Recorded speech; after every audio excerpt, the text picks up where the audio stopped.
Hello and welcome to this wonderful series called Reflections.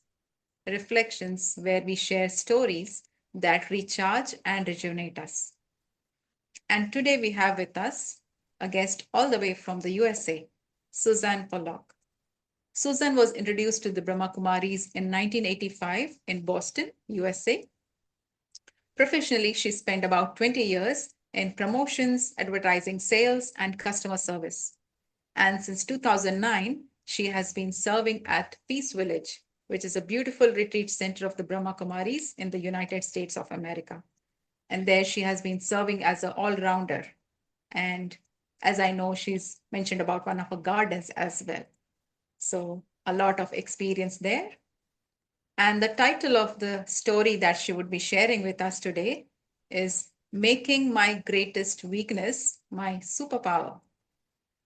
Susan will share how the painful shyness of her childhood later revealed itself as a strength, and how this shift has helped her recognize goodness in others where she once used to see only faults. So, how did that transformation take place and what were her learnings? Let's hear from Susan herself. So, a very hearty welcome to the program, Susan, and it's over to you to share your story with us. Thank you Make a so mess. much, Lata. Thank you for inviting me for this beautiful program. And I have been looking a little bit at some of the other sessions, and it's really such an uplifting series you're doing. Yes, what I wanted to share was about how especially when we're young, when we're going to school, I know that in the US, when I was going to school, it was always so challenging. Um, there was always, there could be bullying or people picking on others, and it might have been a little bit different when I was younger than it was more recently. But for me, I was quiet, and I didn't find that I made a lot of friends. What I found is I always had at least one true friend that really saw my goodness, but I don't think I saw my own goodness. My self-esteem was very low, and I even felt like, oh, in my life, nobody's ever gonna love me, like that. Used to have these such negative thoughts towards myself. But I always did have, at least one friend, but those people, the friends that I had, they were in the whole big group and they had many friends, and I didn't feel comfortable in the big group. And so I mostly spent a lot of time on my own. Um, and it did cause me a lot of pain because I was like, what's wrong with me? Why don't I have a lot of friends? Why do I feel uncomfortable talking to people and all that? Um, but later, when I went to college and I started to get to know myself in a different way, and I felt that some of the people that saw me for who I was, saw my goodness, that they didn't see that, they saw me in a higher way than I saw myself, and that started to upgrade my self-esteem. I said, wow, that person really loves me, appreciates me, and I started to love myself, I feel, when I was about 21. So what I noticed was that there was one person that said, like, if I'm sitting in a one-on-one, I could talk, but if I'm sitting in a group, I would just sit there. And there's one person that said, it's so nice when you're in a group. It's like you're observing everything and you don't talk too much. And he said it in a positive way that I was like noticing things that were happening around. And I was like, wow, that's really interesting. Like he saw something that I didn't see, like a positive thing. So later, when I was 25, I found the Brahma Kumaris and started to study meditation. And what I noticed with that was that we have like two main tracks. We have coming to the classes and learning the knowledge and talking about the knowledge and all of that. And we have like the other side, which is meditating, being able to sit in meditation and really experiencing what we're learning in the knowledge. So what I noticed was that, I don't know, I think I found that the meditation part was easier for me than with many of the others. And I would I would just naturally be able to go into the silence.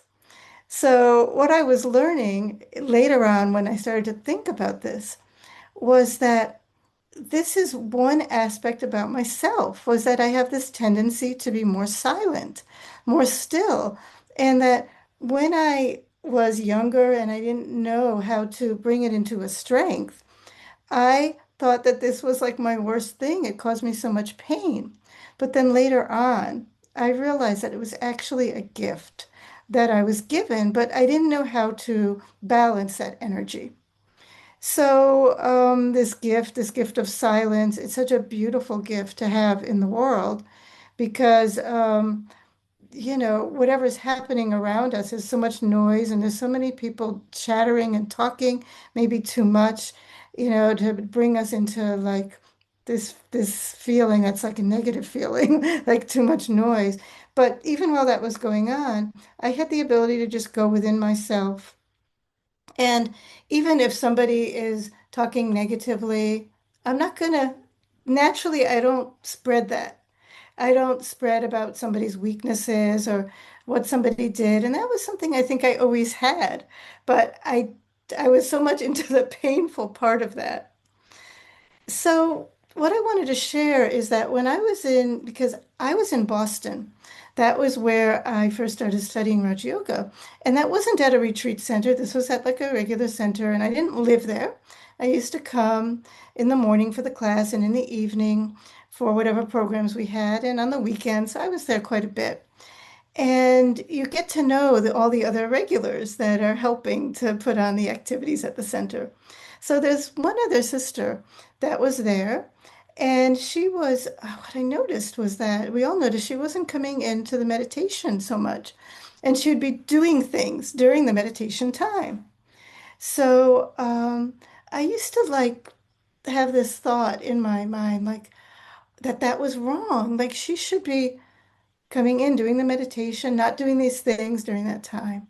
Anyway, um, so later on, we both actually moved into the retreat center, and I started to notice that we'd be sitting in meditation.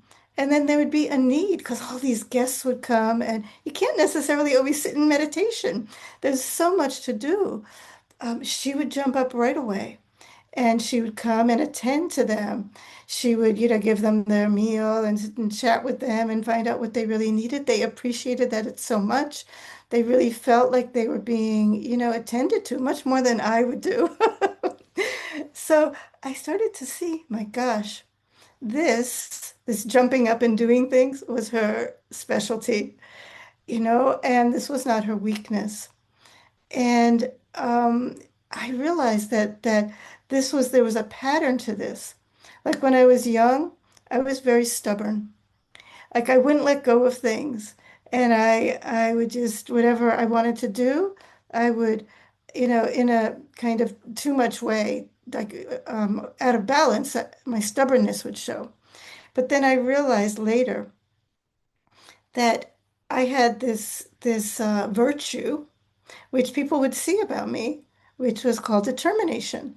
Like when I wanted to do something, I would just do it and I would not let go because I had it in my heart that this is really what I should do. And it's easy for me because it's my specialty. So then I was contemplating about all of this later, and I realized that there's this energy that we all have. And this is what makes us our personality. And when we're more connected with our truth, it comes out in the beautiful way, like with the power of silence or with the power of determination. But when we're not connected with our truth, then it comes out as a shyness, a painful shyness, which gives me so much pain. Or it comes out like I'm so stubborn, I won't let go. Like one time I was at the store and I forgot to bring my credit card and everything, my money. I didn't have anything, and I'd spent so much time getting all of my things, putting it in my cart, my grocery cart. And I was like, oh my gosh, I actually had bicycled there. So I'm like talking to the manager and just wouldn't let go of it. I was saying, I can write a check. I happen to have a check. She goes, no, you haven't been approved. And I'm like, oh, come on. You can, like, just like fighting with her, in a stubborn way. You can trust me. I'm very, very trustworthy. You can see, I can give you a phone number, someone you can call. And then I realize I am being crazy. I am being like so stubborn that obviously I have to go. I can't pay for all of this. So I realized that, and I was even studying this knowledge. I've been studying this knowledge for 40 years. So I finally let go of it and I realized I was being stubborn. But sometimes we can look at ourselves and we can see there's a gift that we've all been given. But if we're not in that right awareness, like for myself, I learn. I'm a spiritual being. And when I am able to go through my day, go through remembering I'm the spiritual being, I'm not like Susan that has all this long story about my life, but I'm someone more subtle. When I can remember that, then I can go onto the positive side of my energy. So this was one of the things I wanted to mention, and still, I can still be very shy, but I have to go within to my beautiful space that has all those beautiful qualities, like the virtues of silence and determination, and so many other ones. And then I won't be like, I'll be quiet, but I won't feel pain anymore from that quietness that I have within me. So this was really an eye opener that whatever is my biggest struggle is also my biggest gift. And I really feel that each one of you can look within and see what's my biggest struggle. And do I see like a connection between that and a beautiful gift I've been given, a beautiful spark of light in my personality? That really is the gift I've been given, and that more and more I can make it go onto that side. So I don't know if you wanted to ask me any questions about that, Lata. That's beautiful. Like, as you said, sometimes our weaknesses, like as you say, big weakness, it may seem like it's so difficult, or we are not able to uh, overcome that. So it can become the toughest challenge in our life. But if that weakness is not actually a weakness, but a speciality or my strength, then that's the most beautiful gift we can ever get in our lives. So it's the realization of that it's not a big challenge, but it's just how can I shift that weakness into my gift and my strength, and it will make our progress or our life so beautiful. So yeah, such wonderful moments that you shared from your life, like how that realization is important, because until then we keep struggling. And it's yeah. Do you think, like as you said, once you realized it, that that's not a weakness but a strength, it brings inner joy, it brings happiness. Is there a way to realize it, Mm, or is it just time that will help us realize, or is there yeah, a way to quickly realize it and transform it? What do you think? I think it has a lot to do with what do I love to do, and what have other people always compliment me on, which I just say, oh, why are you saying that's easy? Like a lot of times, the thing that comes easy to me, which I think is nothing, it's because that's my like God-given gift. That's what I have in my nature. And I think it's so easy. I've always been doing it, so I just like discard it when people compliment me. But really, what do I love to do? And what do I that comes easy to me? Actually, I have another example that we in the garden the vegetable garden we used to have at Peace Village. Um, I just really love nature, and I would be planting in it, and everything. And I did it so nicely. And I would bring like the lettuce into the kitchen And really, I did for every step, like I chose the seeds, what kind of lettuce, what kind of vegetables we were going to grow. I planted it all. I transplanted it from the little cell into the big bed. I harvested it. I watered it. I weeded it. And then I brought it in the kitchen and people didn't want to wash it, because it had that dirt from being coming from, from our garden. If it had rained or something, it was quite dirty. And then I was like, my gosh, they want me to wash it. And then if I washed it, they would just put out that big bowl of lettuce and they wouldn't put anything else into the salad. I'd be like, you can mix things in the salad. So then one of the others that was with me was saying to me, this is your specialty, to bring healthy food to our community, to all of us. And then I realized, my gosh, why should I have any thought like, why can't they even do a little bit? Why can't they wash it? Why can't they add vegetables? I was like, started to do it from my heart. I washed it all. It took a lot of time. I had to wash it like 3 times to get all the dirt out. Did it with a salad spinner, got all the lettuce dry so that they could be used all week. And then I even came and made it into a salad. And I did that with love. So what I realized, why should I reject my specialty? Let me embrace it. And then the more that I embraced it, I was like so happy, so much happier that I am doing this, what I love. And then if I'm doing what I love, others have to get so much benefit from that. So I think like we can all look within and see what is it that I really love to do. And don't think that others should do it. Don't discard it when other people ask me to do it. Let me just completely with my heart embrace it. And I'm telling you, it brought me so much happiness. Giving happiness in itself is like a gift or a strength in itself, isn't it? Not everyone know how to give happiness. So, and giving happiness to others, yes, but also to the self. And if I do something that I am good at, I am giving happiness to myself and also to others. Is Yeah. that a way to look at it too? Yeah, definitely. I think that it's just important for everyone to do what they love. And once you do what you love, it tends to create a life of its own and it grows. It's not exactly the same as it was, and it becomes, my whole like mission in my life. I find purpose in my life, and everyone is so unique. And I think, yeah, we should just, be so much in touch with our heart that we continue to do what we love. And that's connected with my specialty and my, it might be connected with what I thought was my weakness, like my silence power, like I do meditations and, you know, people really tell me they take a lot of benefit from that.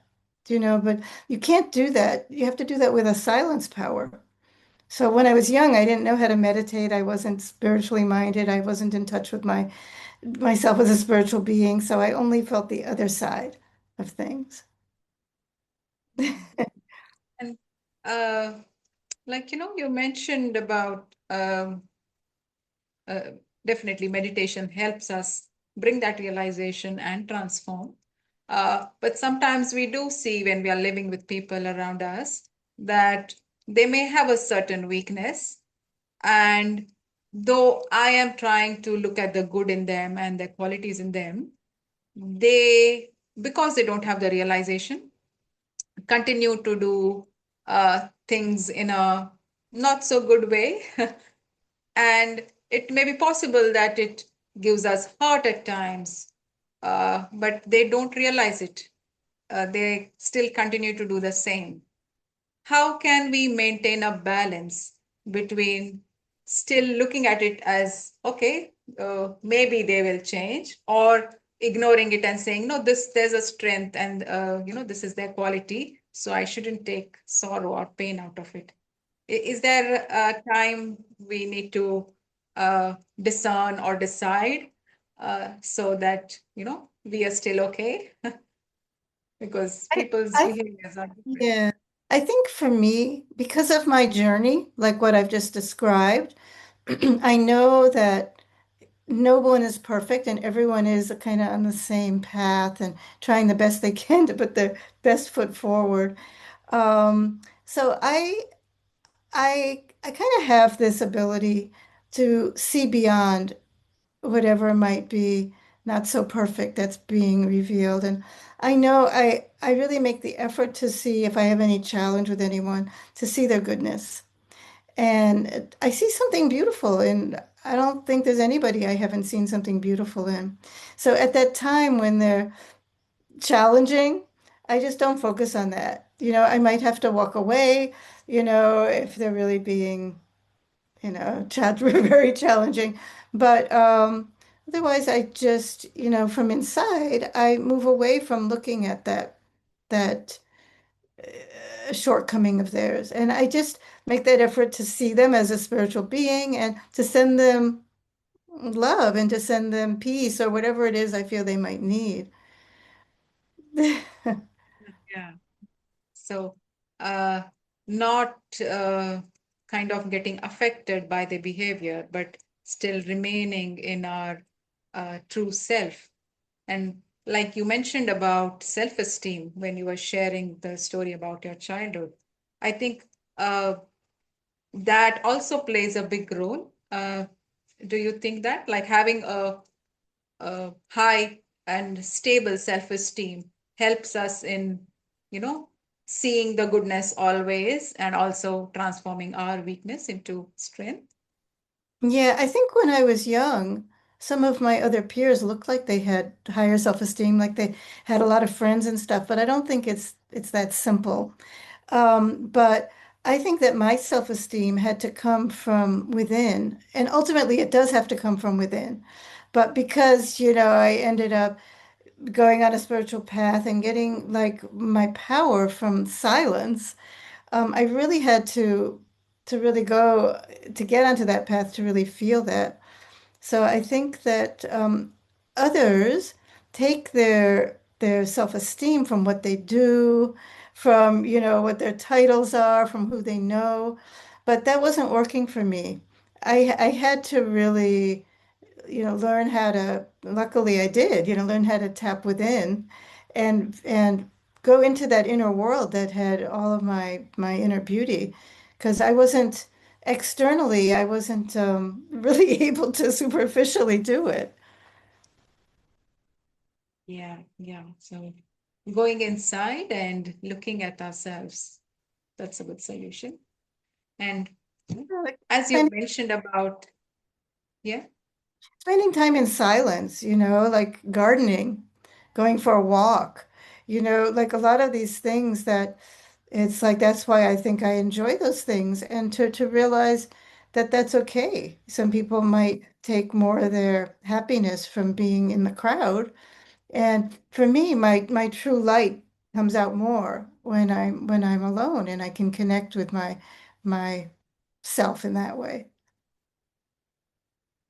Everyone yeah, has to everyone has to kind of understand what's best for them in this big world of so many different personalities. yes. Beautiful. And on that note, I think I'm going to ask you uh, to lead the viewers into a journey of silence and meditation for a few moments, so they can also get an experience of how it feels. Sure, So, happy to do that.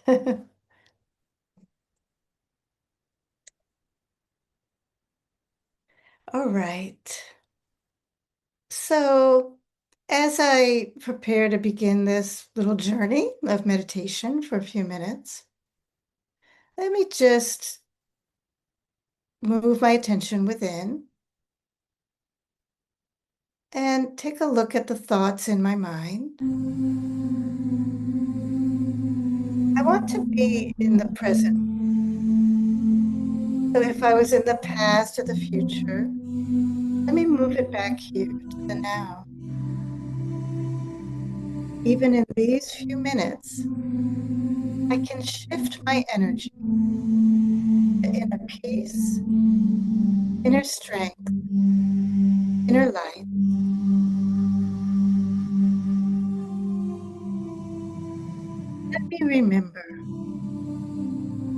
And deep within, I am spiritual being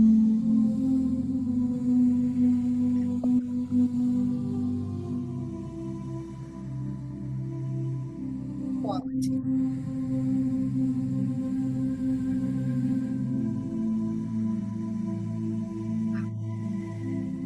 happy,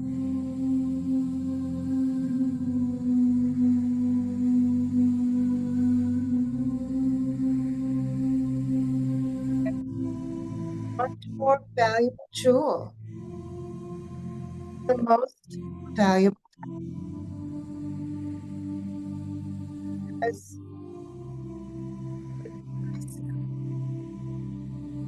I hold inner peace,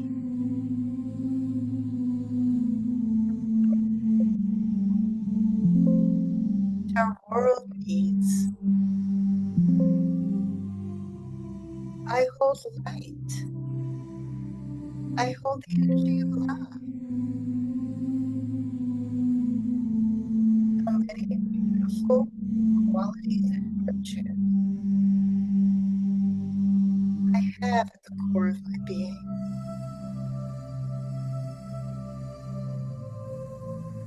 Imagine within my beautiful inner space where I, the divine being, sit.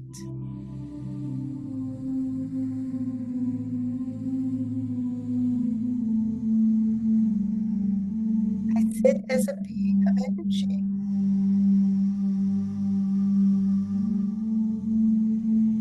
One of us holds so many virtues.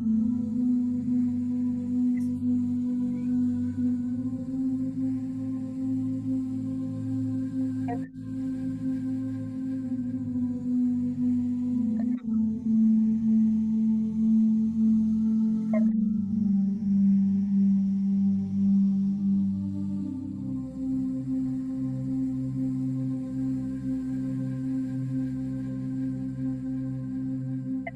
I remember these beautiful gifts I hold for my energy, my heart. I begin who it is I really am. Not only am I love, but I am compassion.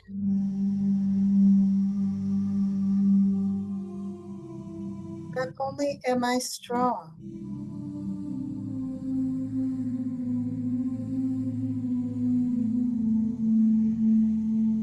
but I am respectful.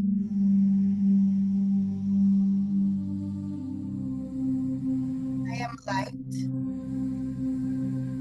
I am pure. I am innocent. I am kind.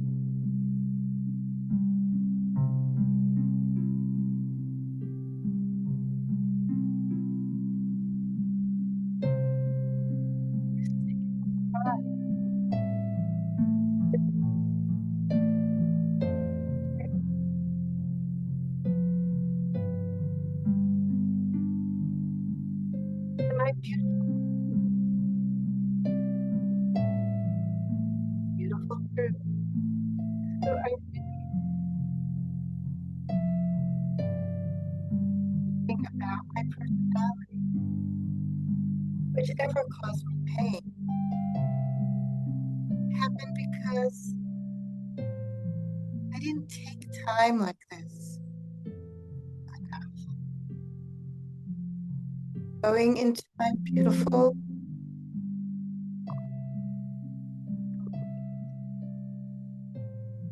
which is deep within.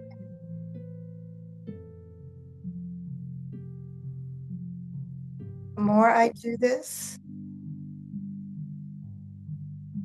the more I'm able to interact with myself in a positive way, positive, loving myself.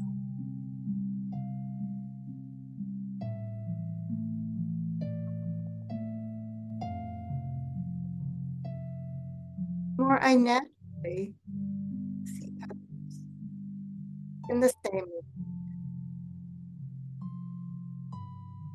Everyone else is also a divine being, beautiful core, and this is their truth.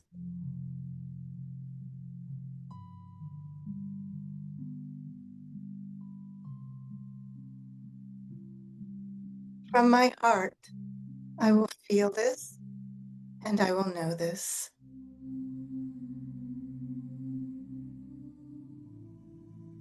And so let me make that silent promise now.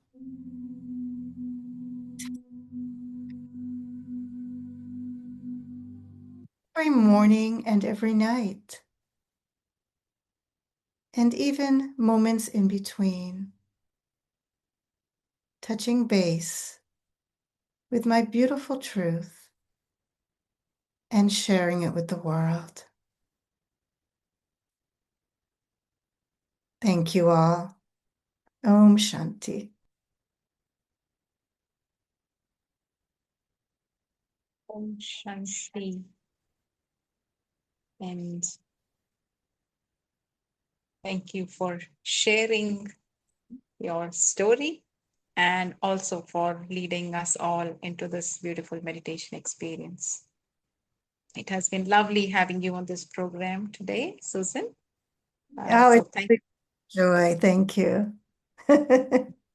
also like to thank our viewers for joining in. And if you would like to know more about us, please do visit our website www.brahmakumaris.org.au. All the information about our centers, retreat centers, and all the programs offered is available there. So you're welcome to visit. So till then, keep looking at the goodness, keep transforming your weaknesses into strengths, and keep enjoying life. Thank you. We'll see you again. Om Shanti.